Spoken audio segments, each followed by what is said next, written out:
Please welcome Congressman John Lewis of Georgia.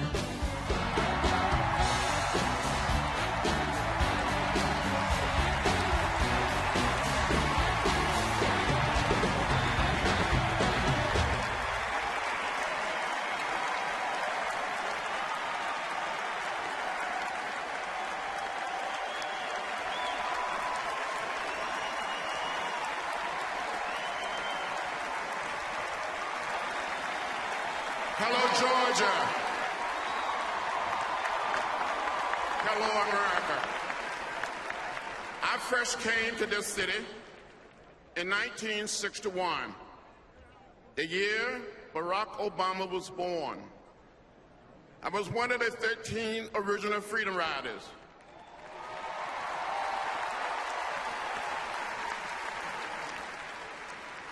We were on a bus ride from Washington to New Orleans, trying to test a recent Supreme Court ruling that banned racial discrimination on buses crossing state line.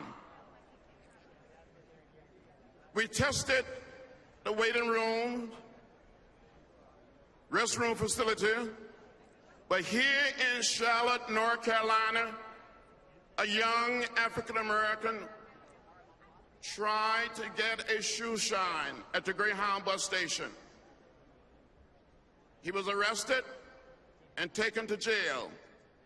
On that same day, we traveled to Rock Hill, South Carolina, about 25 miles from here. When my seatmate Albert Bigelow and I tried to enter a white waiting room, we were met by an angry mob that beat us and left us lying in a pool of blood.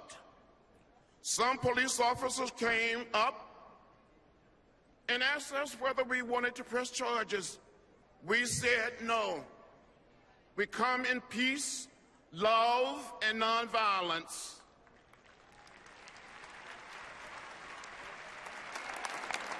We said our struggle was not against individuals, but against unjust laws and customs.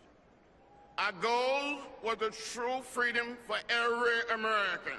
Since then, America has made a lot of progress. We are a different society than we were in 1961. And in 2008, we showed the world the true promise of America when we elected President Barack Obama.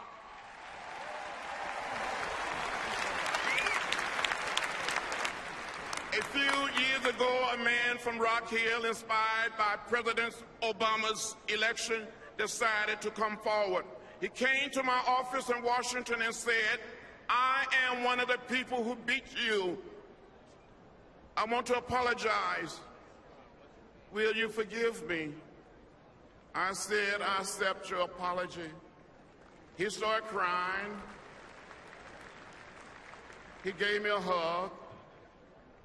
I hugged him back, and we both started crying.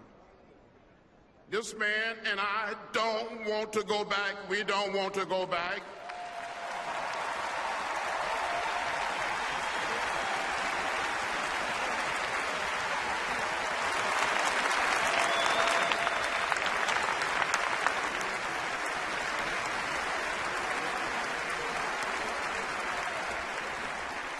Brothers and sisters, do you want to go back? Or do you want to keep America moving forward? My dear friends, your vote is precious, almost sacred. It is the most powerful nonviolent tool we have to create a more perfect union. Not too long ago, people stood in unmovable lines. They had to pass a so-called literacy test, pay a poll tax. On one occasion, a man was asked to count the number of bubbles in a bar of soap. On another occasion, one was asked to count the jelly beans in a jar, all to keep them from casting their ballot. Today, it is unbelievable that there are Republican officials are trying to stop some people from voting. They're changing the rules, cutting polling hours and imposing a requirement intended to suppress the vote. The Republican leader in the Pennsylvania House even bragged that his state's new voter ID law is going to allow Governor Romney to win the state. That's not right, that's not fair, and that is not just.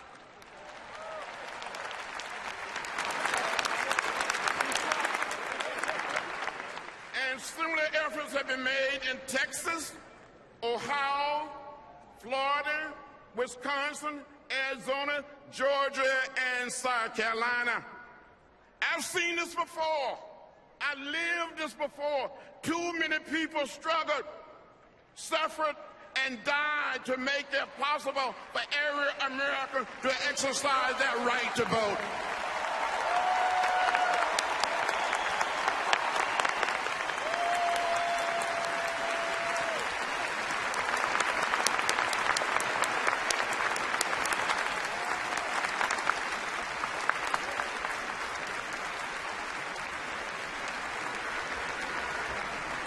And we have come too far together to ever turn back. So Democrats, we must not be silent. We must stand up, and speak out.